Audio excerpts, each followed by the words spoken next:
Okay, good evening. It is 7 o'clock on July 14th, 2026, and the regular meeting of West Valley School Board of Directors is now called to order. Please stand for the Pledge of Allegiance. Ready? Begin. I pledge allegiance to the flag of the United States of America and to the republic for which it stands, one nation, under God, indivisible, with liberty and justice for all. I'm going to make a motion to excuse both James Kephart and Joel E. from tonight's meeting. All in favor say aye. Aye. Opposed by the same sign. Motion passes 3-0. The only change that I know of to the agenda is that we're adding a travel request from the superintendent's office, and we'll deal with that under travel requests. Dr. Finch, communications. All right, responsive public comment is a placeholder. We didn't have public comment at the last meeting. And staff retirement is communications. We're recognizing Katie Walker for 4 years of service. She's retiring as a paraprofessional at our junior high. I don't think I see Katie here this evening, but we'll make sure that she gets this nice plaque, and I'd like to recognize her retirement. Thank you. Okay, at this time, we're going to open the floor for public comments for a non-discussion agenda. I don't see probably anybody here that's going to be talking. So we'll close that public comment session. Discussion items. This is the first public hearing out of 2 for the 2026-2027 budget. So you are on. All right, we have Ryan McDaniel, our assistant superintendent, and Candy Parmentier, our director of finance. And they'll take the board through the budget for the 26-27 school year. After the board has the opportunity there for discussion, then we'll have a public hearing for public comment on the 26-27 budget. All right, Candy. Again, Candy Parmentier, Director of Finance. I think we're go ahead and the board would like to Okay. be able to see the presentation.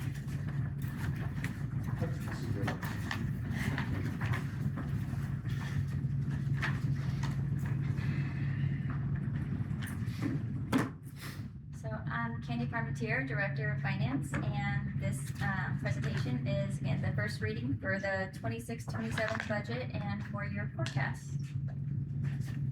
So for the contents of the presentation, we'll go over the budget and excess levy summary of all funds, the budget summary key points, budget balancing worksheet, enrollment comparison by year, the general fund budget, the MSOC disclosure report, which is our material, supplies, and operating costs, and the 4-year forecast for all funds.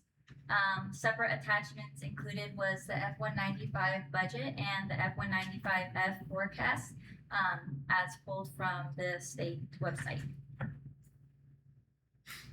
So this is the 26-27 budget and excess levy summary for all funds.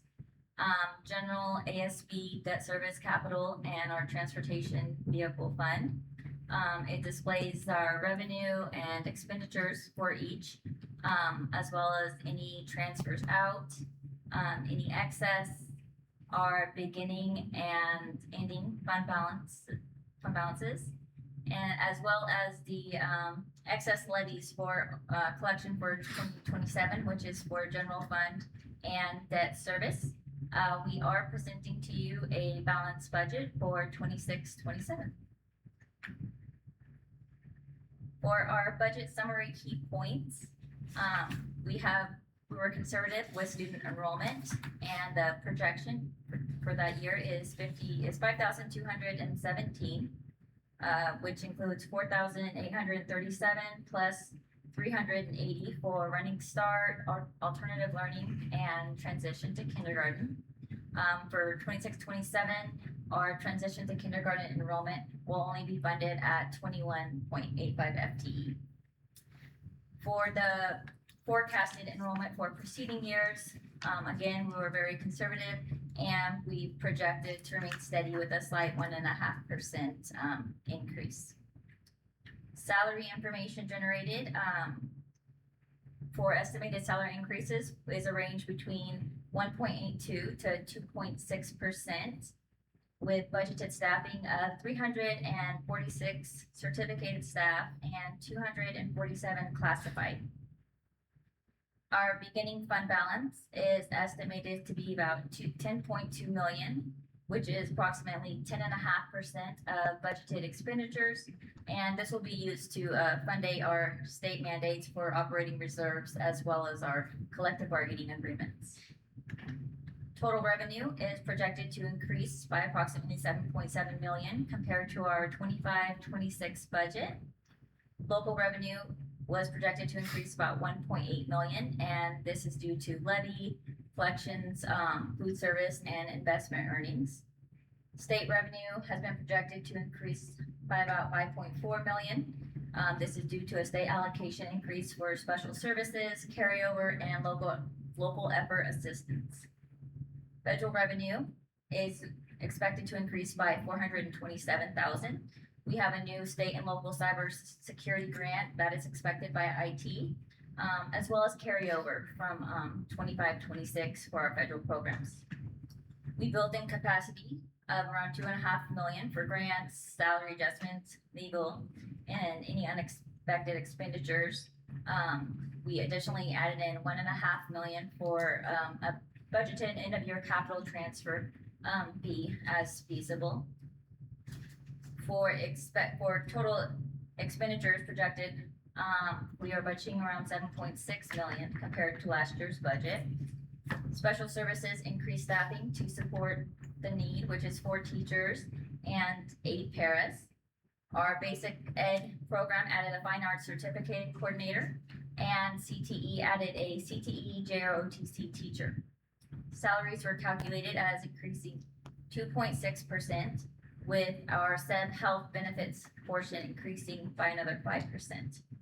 Utilities, insurance, building services are anticipated to increase around 3% and running start by around 450,000. We did add the matching capacity as noted above. For capital projects fund, the budget includes estimated expenditures around 4.4 million. We did include capacity for all of our district-wide projects, which would leave an ending balance of around 315,000.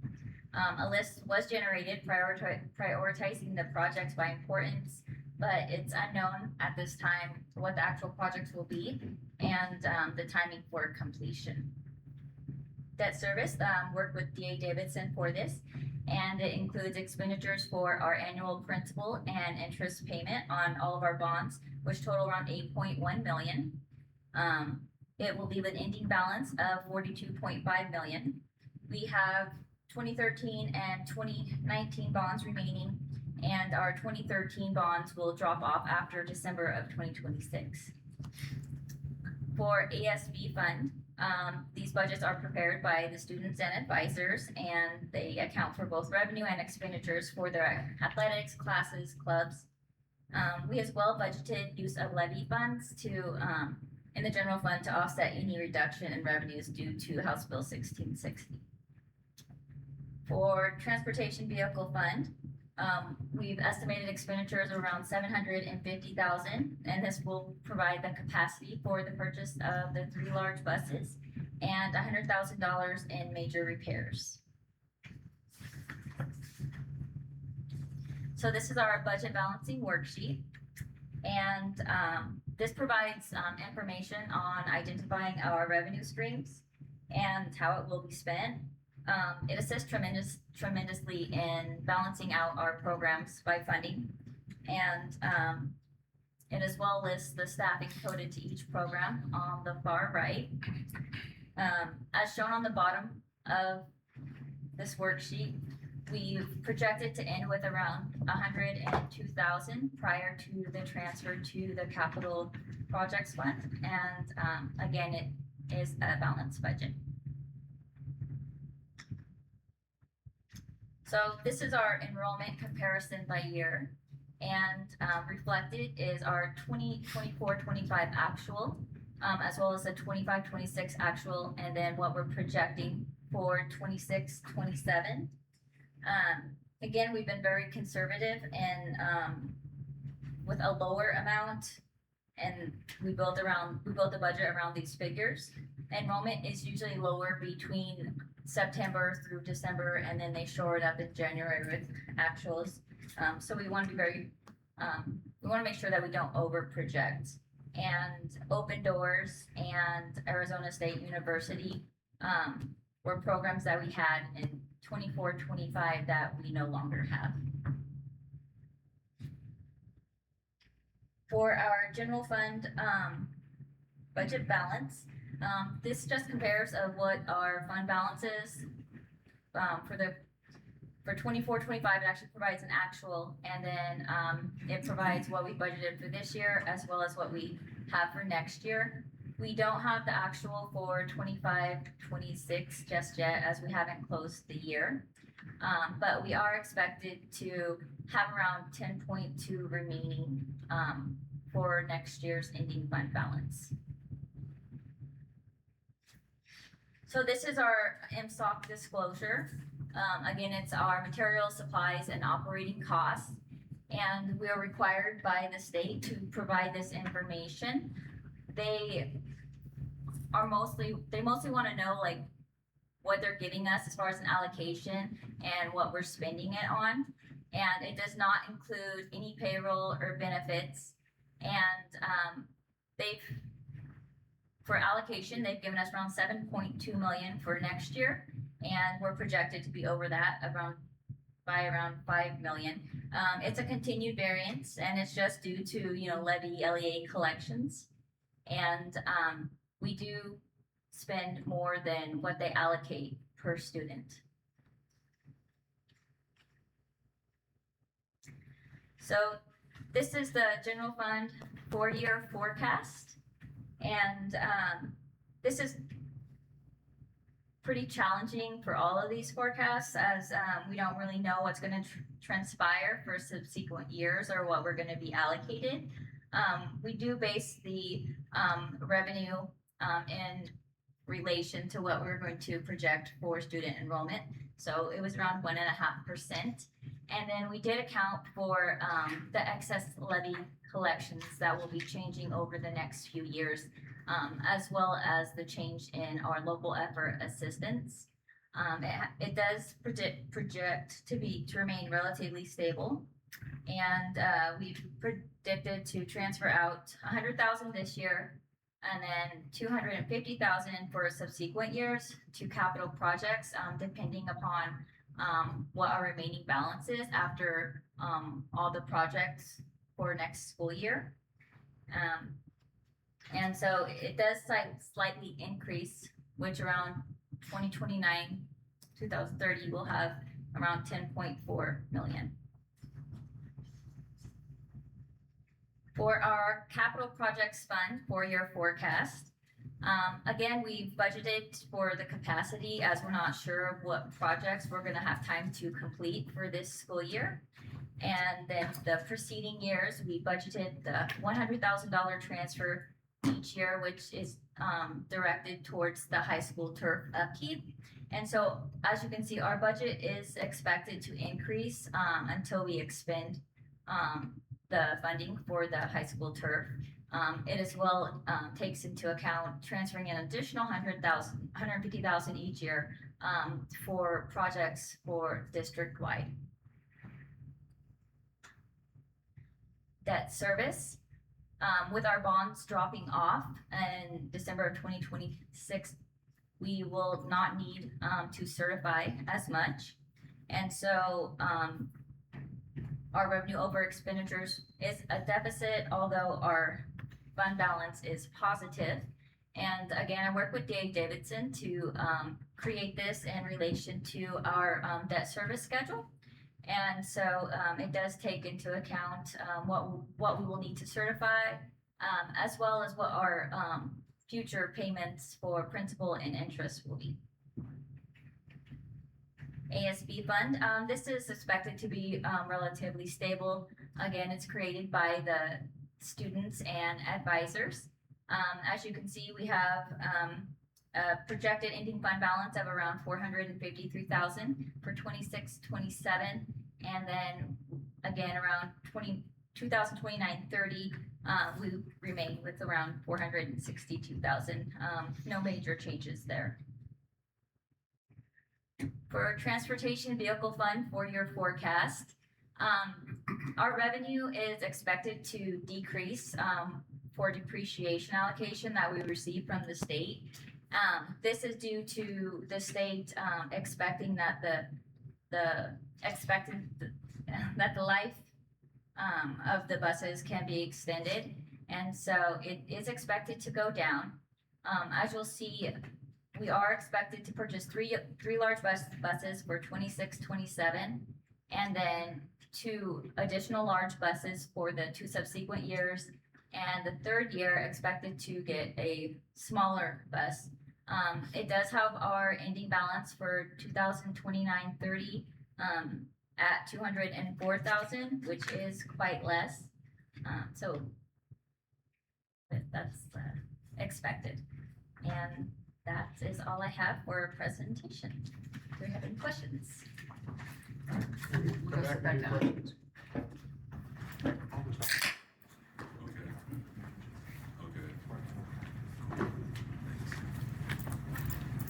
Are you presenting to Ryan or just? I'll talk a little bit. Okay. First of all, I want to thank Candy for her work. This is very technical work, and she is very skilled at this.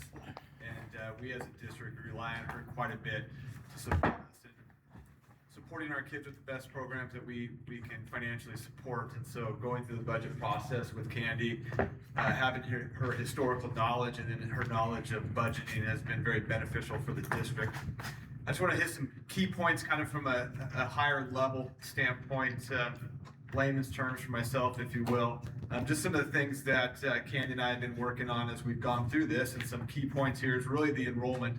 And we've been fortunate, relatively speaking, in this day and age to have a stable enrollment right now, which is a positive, maybe even with some increases a little bit in years to come. The vast majority of our dollars are driven by our FTE. So having a good prediction of what our enrollment is going to be really helps us have a more clear view of what our budget is going to be. Our funding balance is around $10 million, and that's a little more than 10% of our operating costs, what we budgeted for. One of the things that Candy spoke to auditors about is they would like to see 60 days of operating costs in the fund balance, which is about $15 million. That's a pretty hefty goal for a fund balance. As a school district, we're balancing being fiscally responsible and making sure that we have a rainy day fund, but we're also not a bank. We need to provide these dollars that we receive to provide resources to our kids. And so having that balance as we move forward, and the district's been doing for quite a few years now, will continue to be important. Some positive news, that the levy and LEA dollars, we passed our levy in February, and that has given us a positive increase, which is supporting the programs in our district. LEA dollars too, that the district is providing, or excuse me, the state is providing, has increased a little bit over the years through the biennial budget through June of 2027. And so we'll have to reevaluate that once the state budget has been approved. Just kind of some things that we're going to be keeping an eye on over the next few months is state and federal grants. The junior high, as an example, the mid-level campus, they lost some high poverty dollars, and so we had to make some staffing adjustments for that. We lost some TK dollars, and so we are still committed to the TK program, but we did have to reduce some classified staff, but we wanted to make sure that we kept certificated staff a priority for our TK learners. SPED is something that we're going to continue to take a look at. The need for financial support for our SPED departments continue to increase, whether that's additional paras, teachers, or paras as a one-on-one. And so that's, again, something we're going to be keeping an eye on as we move forward. The other thing that we have going on right now is we are currently in bargaining with Teamsters and their salaries. And again, it's that balance between being fiscally responsible for our district, but also providing our employees a fair wage that's going to recruit and retain high levels of employee to our district. And then next year we'll start negotiating with our WVEA, our teachers union, as their contract is up at the end of next school year. So those are a few things that we're just going to be continuing to monitor as we move forward when it comes to the budget. Candy, did I miss anything kind of from a 30,000-foot view? I think you captured it. So, Now, do you have any questions for Can you Candy? guys talk about the capital fund, the 4.5 million, sure. but that you don't have anything defined for what you're gonna use it for?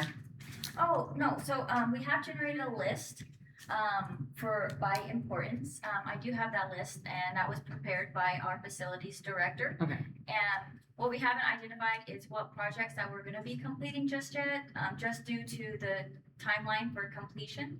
And so we budgeted the majority of the funding, to see what projects that we can, that we'll have time to complete for next year. And so we've just given it capacity. There is more likely a chance that we will, end the year with not using all the funding.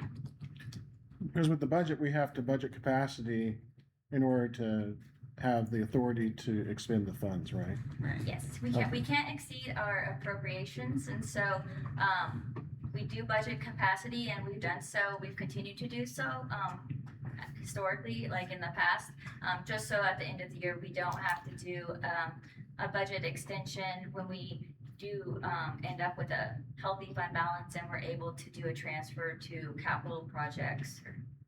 So Candy, in your presentation, they've identified a list of projects, but we haven't identified whether we're actually gonna move forward with that full list, right? That's correct, Yeah. yes, it also has to, do with like procurement and finding someone who is willing to complete those projects. So is that in the facilities department hands to figure out the timing and the procurement and I've spoken contracting? to Jack quite a bit about some short-term, mid-term, and long-term priorities when it comes to capital X projects. And then we as a district include the facilities department and then the superintendent identifying what is going to be the priority projects moving forward. Thanks. How long have we, the auditor wanting 15 mil, how long have we been at 10? I mean, quite a while, haven't we? I mean, 10-ish. Yeah. Yeah, the board policy, it was, the goal is 10% of the previous year's Yeah. expenditures, and so, But I mean, we've never been at 15.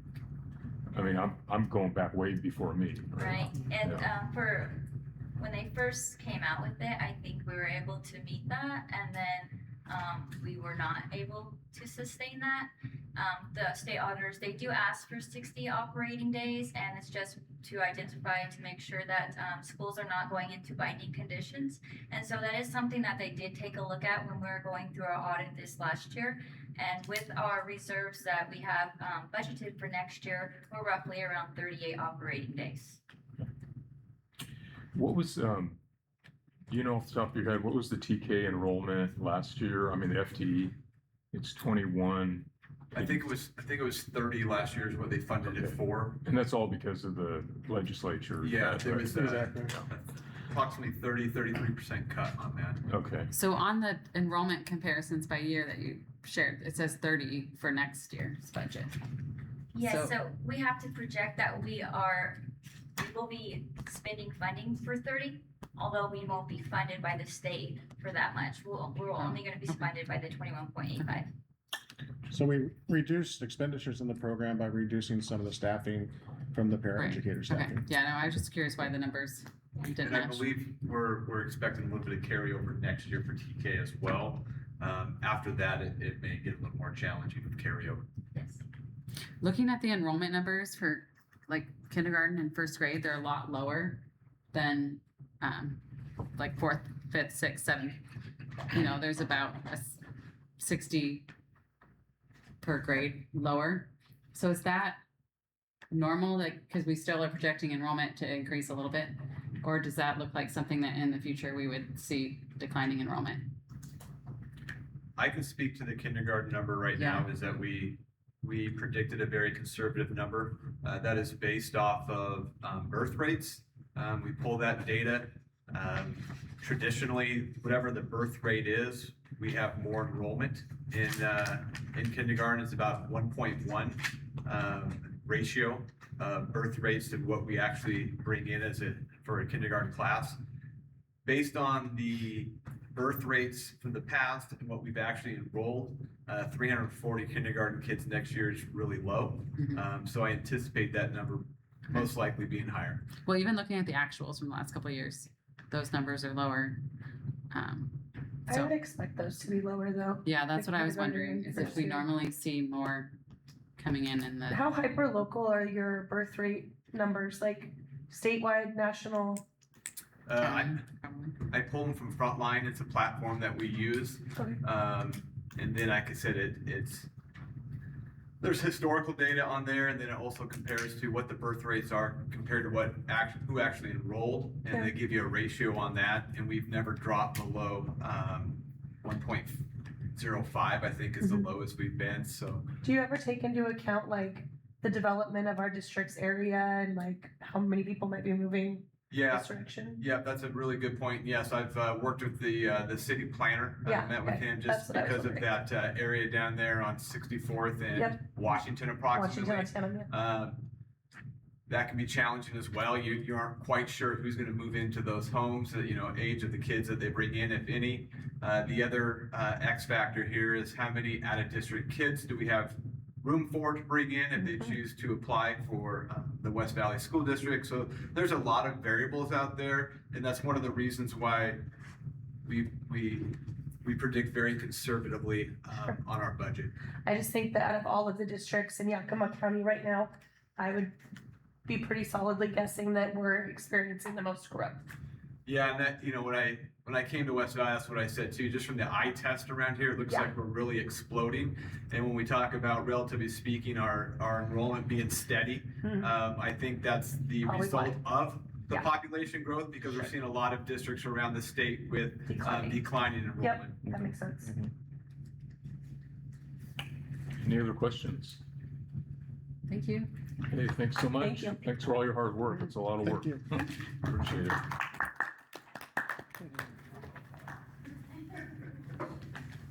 Okay, at this time, I'll open public comment, if anyone has a comment on this issue. Seeing nobody jump up, I will close the public comment period. And technically, that's the public hearing. Public hearing. Yeah, very good. Sorry, yes. No, that's thank okay. you. Very good. Yeah, thanks for the correction. Okay, number 9, action items. We have 5 different items to consider tonight. And stop me if you want, board, if you want any questions on these. A is the approval of the minutes, the June 23rd, 2026 study session and the June 23rd board meeting. I will make a motion to approve those minutes. All in favor signify by saying aye. Aye, opposed by the same sign. Motion passed 3-0. B, there are 2 travel requests. One is Jeremy Cox going to a cybersecurity incident response and management training in Texas. And Dr. Finch, travel request going to the AASA conference in, I think it's February, right? Yes, Atlanta, Georgia. So I will entertain a motion to approve those 2 travel requests. I'll make a motion to approve. Okay, a motion is on the floor. All in favor signify by saying aye. Aye, opposed by the same sign. Motion passed 3-0. There are 2 resolutions that we've looked over in our packet. One is for the surplus personal property, and 2 is the transfer of funds. And we can take them together or apart. Someone like to make a motion on that? Make a motion? I'll make that motion. Okay, motion to approve both of those, Both of okay. those, yeah. Motion's on the floor to approve 2607-789 and 2607-790, surplus of personal property and transfer of funds. All in favor signify by saying aye. Aye. Aye, opposed by the same sign. Motion passes 3-0. I'll make a motion to approve the payroll. All in favor signify by saying aye. Aye. Opposed, by the same sign. Motion passed 3-0. And last but not least, the approval of the 2026-2027 Transitional Bilingual Instructional Program and grant application. And I'll just go ahead and make the motion to approve that. All in favor signify by saying aye. Aye. Aye, opposed by the same sign, motion passed 3-0. Are there any items arising? Okay, Dr. Finch, Superintendent's report? Yeah, Superintendent's report just shares information about work that our facilities department is completing over the summer. The major project is the replacement of the water piping all throughout the junior high school, and that's coming along ahead of schedule. In addition, there's other projects that I included in the report, and just want to make sure you're aware of all the projects that our facilities department does during the summertime. They're working hard during the summer to do major projects and then also the regular maintenance to get the schools ready for the upcoming school year. Thank you. Okay, board reports, board development. Anything the board member would like to share? Okay. It is 7:30 and I'm going to adjourn this meeting. All right, very good.